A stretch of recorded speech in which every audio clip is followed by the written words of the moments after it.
नमस्कार दोस्तों, मैं हूं आपका दोस्त विकास और आज मैं आपको वो सच्चाई बताने वाला हूं जो शायद किसी भी बैंकिंग एक्सपर्ट ने आपको बताई होगी। आज की वीडियो में मैं आपको उन 5 तरह के बैंकों के बारे में बताऊंगा दोस्तों, जहां अकाउंट खुलवाना एक बहुत बड़ी गलती साबित हो सकता है। गलत बैंक में अकाउंट खुलवाने का मतलब है बेवजह चार्ज देना, बेकार की फॉर्मेलिटीज पूरी करना, आपका सारा समय बर्बाद हो जाना, अचानक बैंकों के रूल बदल जाना और कई बार आपकी मेहनत की कमाई फंस जाना। लेकिन याद रखना दोस्तों, हम किसी भी बैंक का नाम यहाँ पर नहीं लेने वाले हैं, क्योंकि गलत बैंक नाम नहीं, गलत बैंक की कैटेगरी, गलत पॉलिसी और गलत सिस्टम समस्या है। और हाँ दोस्तों, वीडियो को मत छोड़ना, क्योंकि 5वीं कैटेगरी वो है जिसकी वजह से सबसे ज्यादा लोग फंसते हैं और उन्हें पता भी नहीं होता कि गलती कहाँ हो रही है। तो चलिए दोस्तों, स्टार्ट करते हैं बिना किसी देरी के। क्यों गलत बैंक चुनना सबसे बड़ी गलती है? दोस्तों, भारत में आज के समय में लगभग हर दूसरा इंसान के पास एक बैंक अकाउंट होता है। हर महीने salary, UPI transfer, FD, RD, online you payment, सब कुछ बैंक पर डिपेंड करता है। लेकिन क्या आप जानते हैं कि 60% लोग अपने बैंक से खुश नहीं है। 40% लोग अनजाने में ऐसे बैंक में अकाउंट खुलवा लेते हैं जो उनकी जरूरतों के लायक नहीं होता। और 28% लोग केवल एक गलत अकाउंट टाइप चुनने की वजह से साल भर में 2000 से 6000 रुपए का एक्स्ट्रा चार्ज देते हैं। आप समझ रहे हैं ना? गलत बैंक की नहीं है, गलती है सही बैंक चुनने की जानकारी ना होना। और यही जानकारी आज मैं आपको दूंगा बिल्कुल आसान भाषा में, ताकि बच्चा भी इस वीडियो को पूरा समझ जाए। सबसे पहला जो कैटेगरी है दोस्तों, हिडन चार्ज वाला बैंक। दोस्तों, ये वो बैंक है जहां आप खुश होकर अकाउंट खुलवाते हैं, लेकिन धीरे धीरे आपकी जेब कटने लगती है। बिना बताए काटे जाने वाले कॉमनली चार्ज ये हो सकते हैं: मिनिमम बैलेंस पेनल्टी। कई बैंक आपको हर महीने 3000 से 10,000 रुपये मेंटेन करना पड़ सकता है। अगर नहीं किया तो हर महीने 50 से 200 रुपए की पेनल्टी। कई लोग सोचते हैं कि उनका जीरो बैलेंस अकाउंट है, लेकिन बैंक अलग अलग कारणों से चार्ज काट देता है, ग्राहक को पता भी नहीं चलता। और वहीं अब दूसरा एसएमएस चार्ज।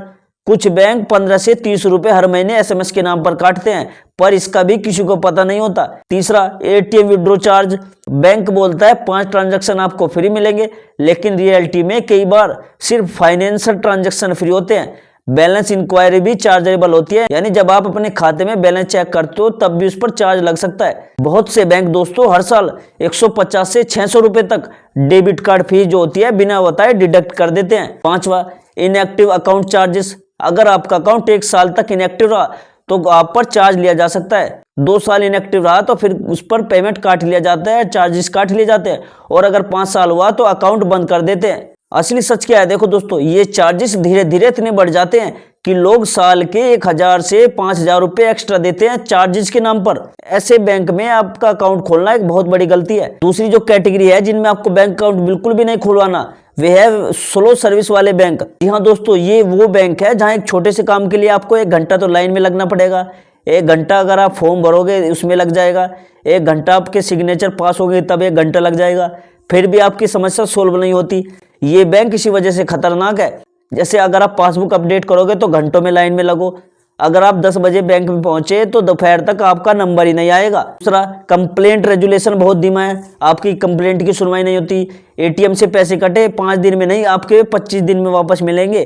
तो ऐसे ऐसे बैंक है दोस्तों। ऑनलाइन बैंकिंग बहुत वीक, बैंक के जो ऐप होगा वो बहुत हैंग चलेगा, सर्वर हमेशा डाउन रहता है उस बैंक का, ओटीपी डिले आता है। ये सब बहुत कॉमन प्रॉब्लम है। अगर आपने किसी बैंक में खाता खुलवा रखा है, उसमें स्टाफ कम है, काउंटर पर 4 लोग चाहिए, लेकिन वहां पर सिर्फ 1 व्यक्ति काम कर रहा है, भाई बिल्कुल खराब बैंक होते हैं वे। चेक क्लियरेंस में आपकी डिले करेंगे, जहां दूसरा बैंक 1 दिन में क्लियर कर देता है, ये बैंक 3 से 5 दिन लेते हैं। अब हम तीसरी कैटेगरी की बात करते हैं दोस्तों, जिनमें आपको बिल्कुल भी अकाउंट नहीं खुलवाना।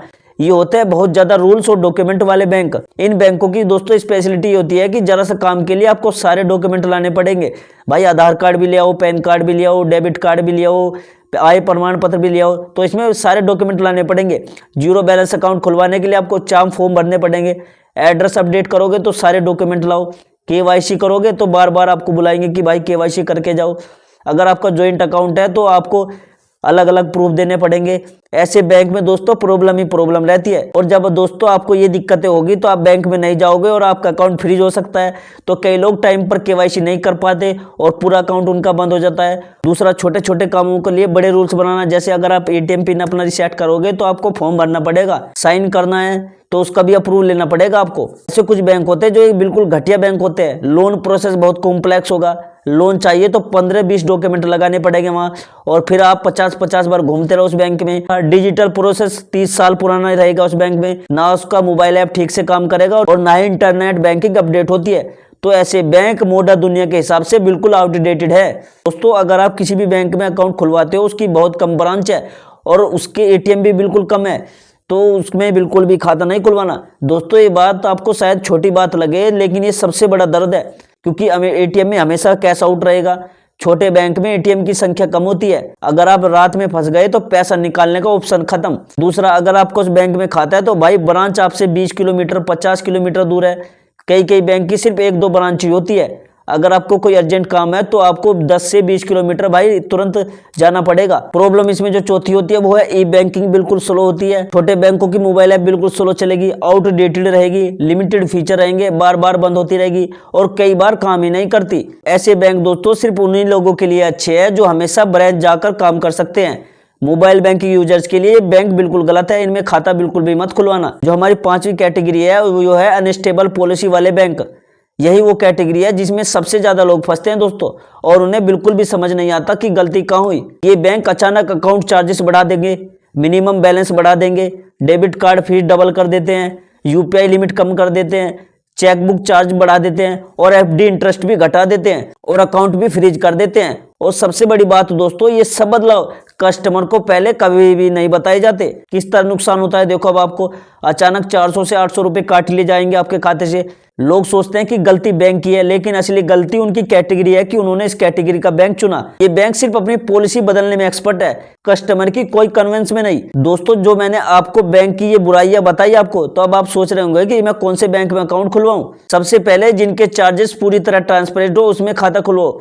ऐप सारे चार्जेस क्लियरली दिखे, जिसकी मोबाइल बैंकिंग टॉप रेटेड हो, जैसे स्मूथ चले, रेटिंग उसकी 4.5 हो, फास्ट चले, यूपीआई स्ट्रोंग हो, जिसकी ब्रांच और एटीएम अवेलेबिलिटी अच्छी हो, जिसकी कस्टमर सर्विस 24 घंटे उपलब्ध रहे, चैट सपोर्ट भी उसमें मिले, कॉल सेंटर भी मिले, व्हाट्सएप पर भी बैंकिंग मिले, जिसकी पॉलिसी स्टेबल हो, यानी उसमें बार बार बदलाव ना हो उसकी बैंक की पॉलिसी में, बार बार रूल्स वे चेंज ना करे। ऐसे बैंक बहुत बेस्ट रहते हैं, आप इनमें बेझिझक खाता खुलवा सकते हो। दोस्तों ये वीडियो किसी एक बैंक को बुरा बताने के लिए नहीं है, समस्या किसी के नाम की नहीं है, समस्या उस बैंक की कैटेगरी है जिसे लोग समझे बिना चुन लेते हैं। गलत बैंक दोस्तों वही होता है जो आपकी जरूरतों के हिसाब से फिट नहीं होता। आपका पैसा, आपकी समय, आपकी सिक्योरिटी, सब कुछ एक सही बैंक चुनने पर डिपेंड करता है। अगर आप चाहते हैं कि अगले 10 साल तक आपको चार्जेस, केवाईसी, पेनल्टी और परेशानियों से बचना है, तो बस याद रखें, गलत बैंक नहीं, गलत कैटेगरी खतरनाक होती है। अगर वीडियो पसंद आया हो तो इसे लाइक करो, शेयर करो और कमेंट करो, और मुझे दोस्तों कमेंट में जरूर बताना कि आपका खाता किस बैंक में है। और दोस्तों मैं मिलता हूं आपसे अगले वीडियो में एक नई जानकारी, एक नए टॉपिक के साथ। तब तक के लिए जय हिंद, जय भारत।